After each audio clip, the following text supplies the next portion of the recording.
Внукот на име на својот дедо подигнал брз кредит и парите ги искоцкал. Од финансиските друштва за позајмици му се јавиле на дедото и од него барале да го врати долгот, бидејќи секој нареден ден каматата расте неразумно.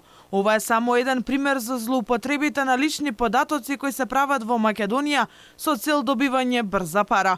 Полицијата за само 7 месеци бележи над 60 пријави од измамени граѓани кои на лажни наградни игри споделуваат лични податоци и трансакцијски сметки по социјалните мрежи, без да бидат свесни во што се впуштаат. Од нова година, значи, имаме 65 пријави за измами при брзи кредити и тоа пред се околу злоупотребата на лични податоци, кога за жал од блиски луѓе или луѓе кои што имаат криминална намера злоупотребуваат други лица и на тој начин фактички земаат брзи кредити, а ќе треба потоа жртвата да ги отплаќа.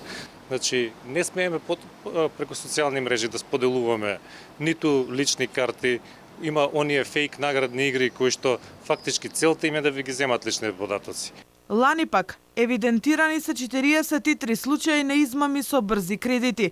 Последните информации во полицијата се дека и финансиските друштва, односно вработените таму, се вклучени во измамата на граѓаните. Да, има пријави дека и вработени во овие финансиски друштва учествуваат во ваквите измами. Се разбира, ние сите случаи поединечно ги работиме и секој што е одговорен за измама, без оглед на тоа дали работи во финансиско друштво, дали работи во некоја институција, дали без оглед што работи, ќе одговара пред законот, затоа што на тој начин фактички го доведува во заблуда лицето кое што од доверба му ги пратило документите и му нанесува и финансиска штета. Агресивните кампањи што ги водат така наречените продавници за пари лесно ги придобиваат граѓаните кои тонат во долгови.